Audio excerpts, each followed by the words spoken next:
A few years back, I had a chance to have a kind of on-the-streets conversation, on-the-streets interview, if you will, at the Gaylord Texan with Professor Swain.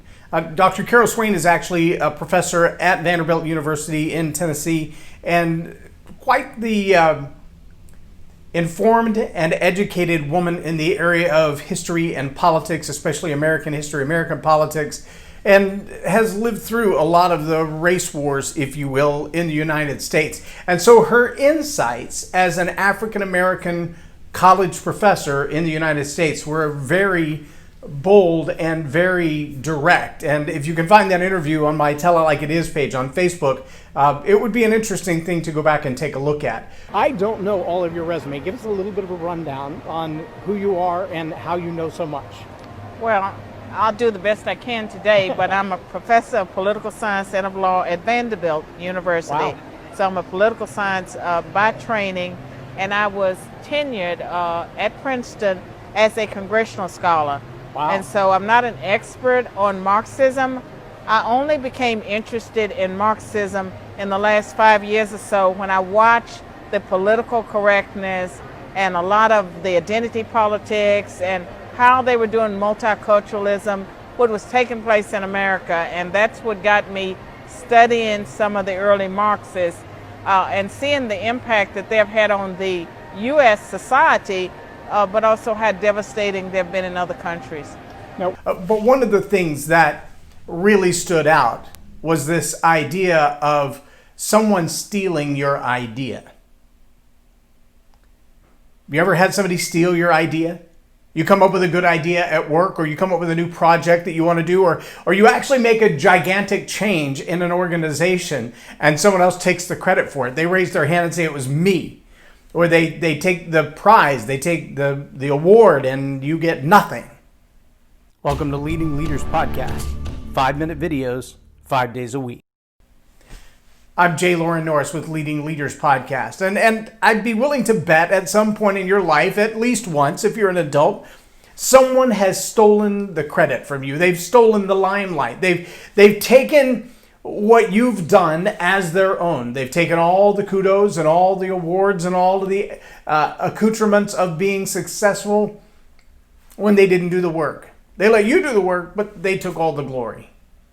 See, it happens on a regular basis, but more insidious than that is when someone hijacks an idea that already has great forward momentum, and they use that forward momentum for nefarious means. They take an idea that's already got traction in the public, and everybody thinks they know what it means and what the idea is and what's going on behind it. But then they use that momentum and that idea to do things that the original idea holder would not have agreed with or approved of. I don't have to stretch very far to say that there are phrases in the American public right now that are being used, phrases which most people would just kind of go, well, duh, yeah, that phrase makes good sense. But the phrase has been slapped as a moniker on behavior that it doesn't fit. From my conversation with Dr. Carol Swain, one of the things that she brought up, and it's in her film with Dinesh D'Souza, the idea that the Emancipation Proclamation was signed by a Democrat is false. The history, as it is written, the history that exists from every standpoint says that Abraham Lincoln was a Republican. And that Abraham Lincoln and the Republicans of more than 100 years ago together decided to abolish slavery. In fact, some of the first colonized states in the United States, before there was a United States, even before 1776 and the Declaration of Independence, there were colonies who said, we will not have slaves. But the idea of the Southern Dixiecrats all of a sudden becoming Republicans, changing their label from Democrat to Republican, was a very slight move intended to hijack a cause. When the popularity of the anti-slavery movement and civil rights became obvious, there were people who said, we've got to get on the bandwagon with that. but there's nothing in our history that says we have. So let's just blame the bad history on those other people and we'll take credit for the good history. Look it up. It's there. Dinesh D'Souza has probably done more work in the area of studying the switch, the big switch from the Republicans, who were all the racist KKK haters and slave owners, from the Democrat Party to the Republican Party, but there's no actual documentation of it. It's just an allegation or an acclamation. It's been acclaimed to be true, but it isn't true. There's no history behind it. But it is a movement that has been hijacked, an idea that's been stolen, that it's right to treat people in a certain way, and since we don't really have the history to prove that we've done that, we'll just claim someone else's history. We'll change the labels and give them new meanings. And that's not a new thing. It's been around for centuries. But it's also not an outdated thing. It's a current thing. I have to say that I support the notion, the phrase, and the idea of Black Lives Matter, 1,000%. I would lay my life on the line for another human in danger without regard for skin color. There's no hesitation in me whatsoever to say that. But the movement that has hijacked the phrase Black Lives Matter, that's not the same thing.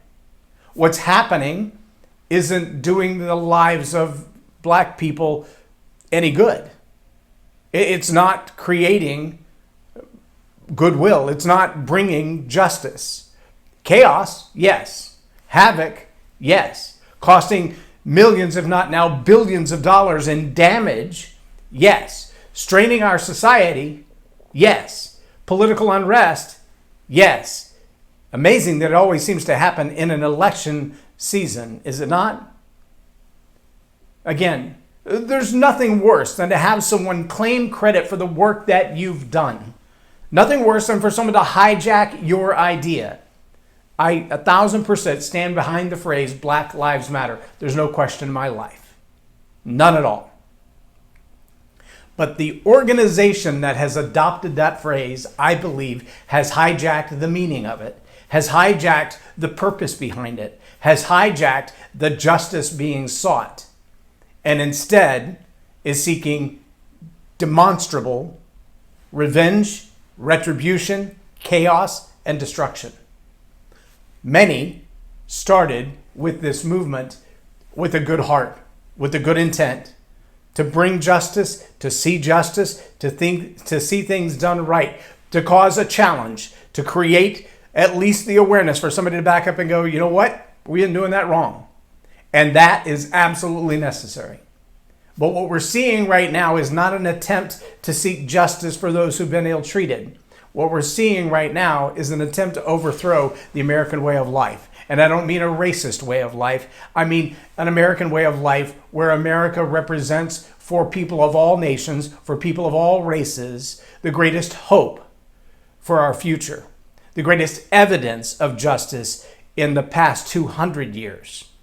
Again, if you think I'm wrong, there are 240 other nations. Go visit one, spend a few years there, and then come back. Because here's what I know. There are nations all over this world, aside from Antifa and their work around the world right now, there are nations all over the world that still wave the American flag as a symbol of hope. Look to Hong Kong. There are people all over the world who are saying if America falls, there's not much hope left. There's nothing worse than having someone hijack your idea. As a leader, your job is to maintain your ground, to know the truth, to do the homework, to do your research, to be well informed, and to participate. Voting is a very good way to do that. I'm J Loren Norris with Leading Leaders Podcast for Tell It Like It Is TV. Have a blessed day. Subscribe now for our extensive video library of leadership lessons promoting faith, family, and freedom.